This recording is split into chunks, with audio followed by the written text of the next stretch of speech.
I will never forget the day my wedding money disappeared. Imagine standing in a white gown, smiling at guests, only to realize that every naira sprayed on you and your husband had vanished. The ushers who had been picking the money were gone. Bags, envelopes, everything, gone. People whispered, some laughed, others pitied us. I almost fainted that day.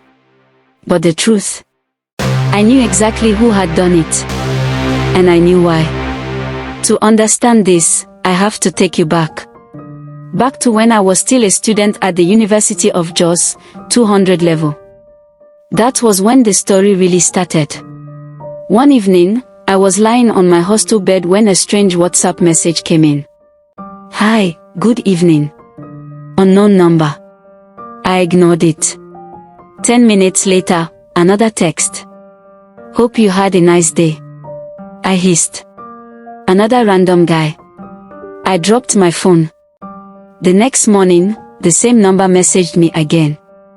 Good morning, beautiful. Wishing you a blessed day. By afternoon, another one came in. By night, another. It continued the next day, and the next. Every single day. Morning, noon, night. At first, I wanted to block him, but his persistence was almost ridiculous. Eventually, I gave him listening ears. His name was Chike. We started talking, and somehow, we got along a little. Then, one evening, he said something that made me sit up. I want you to come to Lagos. I want us to meet face to face. I laughed. Lagos? From Jos? You must be joking. I'm not joking, he said. I'll take care of everything. I want to take this to the next level. I shook my head. I don't visit men. Talk less of traveling to see a stranger. It's against my principles. And it's too risky. But Chike didn't stop. Every day, he kept begging. One night, I told my roommate, Sandra. She laughed so hard, she almost choked. This guy is desperate. If he wants to see you so badly, bill him.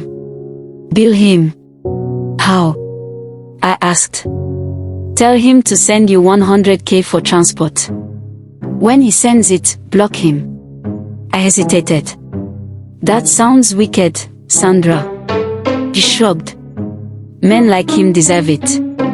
He can't even tell you where he got your number from. You're saving yourself from a predator. The next day, I tested it.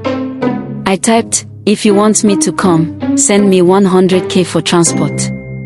I was sure he would back off. But a few hours later, bank alert, 100,000 naira. My hands shook.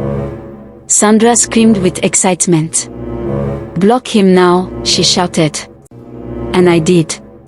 Just like that, Chike was gone. Or so I thought. 2 years later, I got my IT posting in Lagos. I had settled in, trying to survive.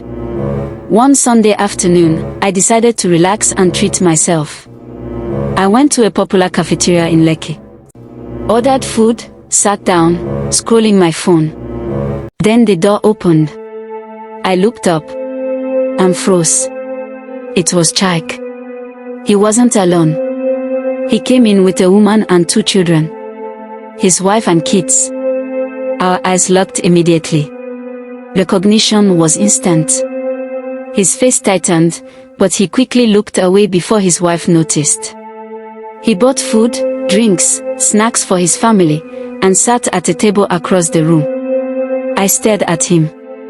He was married all along. His kids looked like they were about 8 and 5. All that time, he was chasing a 200-level student in Jos. I almost laughed. At least his money didn't waste. Throughout the meal, our eyes met occasionally. No words. Just quick glances and turning away. When his family was done, they stood and left. I stayed behind, pretending to be on my phone. I waited another 30 minutes before leaving, just in case. The way he had grinned at me earlier, I didn't trust it. That evening, a Facebook notification popped up. A message from a faceless profile. Congratulations on extorting 100k from me 2 years ago. At least unblock me. I've forgiven you. Let's be friends. My heart skipped. It was him. I unblocked him. Hi, I typed. He replied immediately. Thank you. I apologized. I was only a student. I used the money for bills. But I promise, once I graduate and get a job, I'll pay you back with interest. He laughed. Don't bother. That was in the past. And that was it. From then, we would exchange small chats once in a while. React to each other's statuses. Nothing serious. Until last month. I posted my wedding invitation card on my WhatsApp status. Chike saw it. He sent me a long voice note. Congratulations. I'm happy for you. Wishing you a joyful marriage. I smiled. At least he was happy for me. Then he asked, where's the venue? What's the color of the day? I told him. Then he asked, what are the ushers wearing? I paused. Why do you want to know that? He explained smoothly.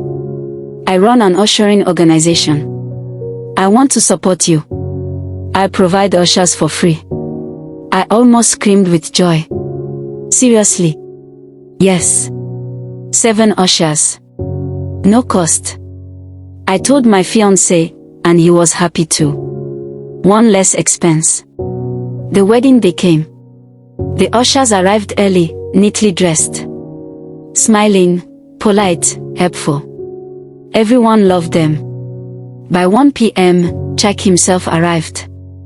He greeted people, congratulated us, shook my husband's hand. Nobody suspected anything. The reception went on beautifully. Music, dancing, food. Guests sprayed money on us. Naira notes rained on the floor. The ushers quickly picked everything, piling them neatly into bags. It felt perfect. Until later. When it was time to gather the money, the ushers were nowhere to be found. At first, we thought they had taken the cash somewhere safe. But as minutes passed, panic spread. People whispered. My husband's smile vanished. My heart dropped. Then I felt my phone buzz. A WhatsApp message. It was from Chike. Once again, congratulations on your marriage. FYI, I have collected my 100k plus the interest it has gathered over the years. We are even now. I froze. My breath caught in my throat. I typed back, begging. But the grey ticks turned blue, then disappeared.